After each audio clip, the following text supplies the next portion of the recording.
Night, Monday, February 26, 2001. The frantic search for 3 members of the same family, missing after delivering newspapers. Then, a remarkable story of survival. A toddler found in weather 20 degrees below zero and lives. I'd like to talk to you about the money you've been paying these people to buy tickets. Well, talk to someone else. Not everyone buying tickets to Chicago's top concerts is a music fan.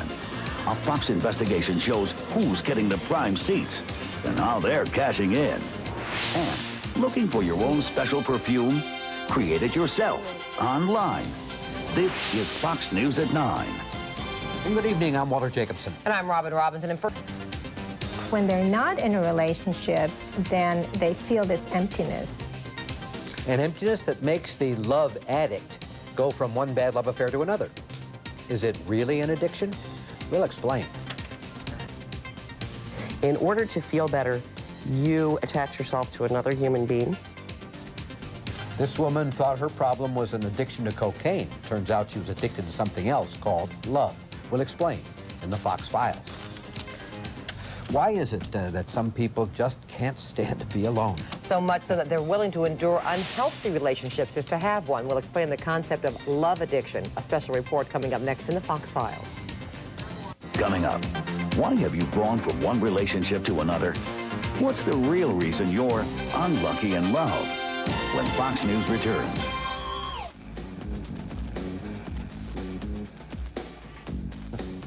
Another question for you tonight. Do you find yourself going from one unfulfilling or unrewarding relationship somehow to another? Just falling into the same dead-end patterns every time? Well, it turns out you could be an addict, a love addict. Tonight in the Fox Files, Mark SAXENMEYER explores an addiction few of us probably even knew existed. An addiction many may recognize, though, in themselves.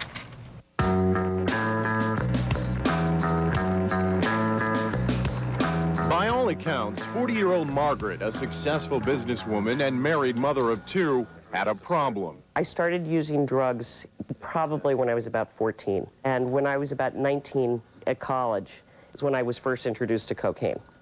Immediately, my drug of choice. Loved it. I probably spent $60,000 a year for the last 4 years of my use. And then she hit bottom. My nose collapsed in 2 places, across the top of the bridge, and one of my nostrils collapsed. Yet when Margaret finally sought help for her drug addiction, she says she realized that cocaine was simply her way of filling a void that ran much deeper. Margaret is a love addict. It's when you have this emptiness inside of you that you don't really know what it is, and you don't really want to face it head on. So in order to feel better, you attach yourself to another human being. Margaret was in a 15-year marriage in which she provided most of the family income.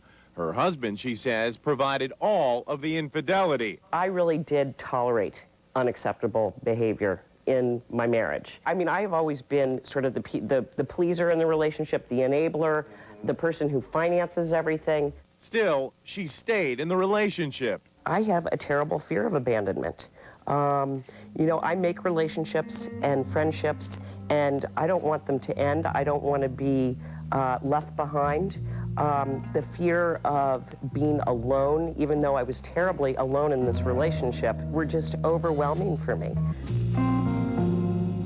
Addiction specialists say love addicts share 3 main characteristics. They assign too much attention, value, and time to another person. They form unrealistic expectations of their partner, and they neglect their own needs and desires while they're in the relationship. I think there are a lot of people out there who are love addicts who don't know they're love addicts. HEDY says people who come to her will initially seek therapy because of a more obvious addiction, like Margaret, drugs, or perhaps drinking, smoking, gambling, shopping, or sex.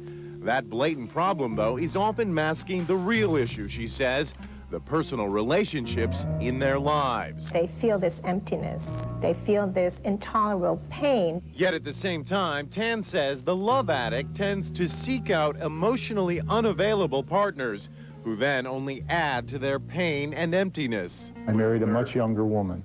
And now, 2 years later, Rick, also a successful businessman and father of 1, is in the process of divorcing this much younger woman, 32 years younger to be exact.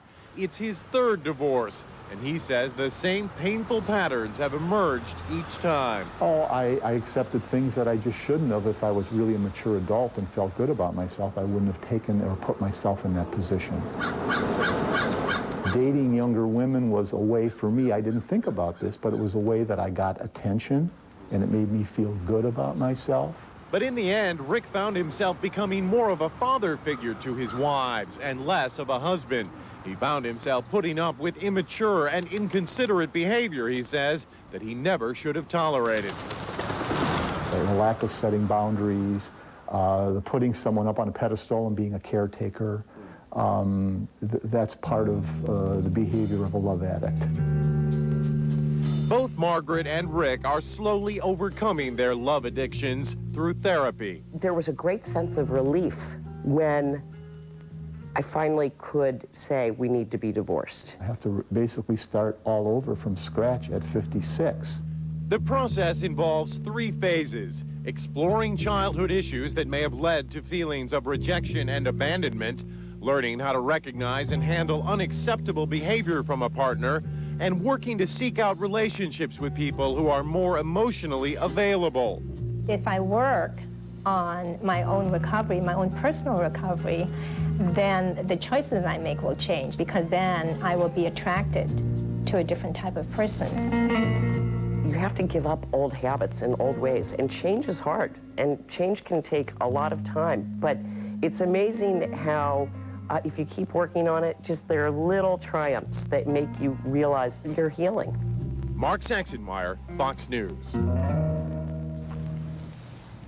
Love addiction therapists estimate as much as 70% of people who come to them suffering from other addictions, such as alcohol or gambling, end up realizing their problems actually stem from the so-called love addiction.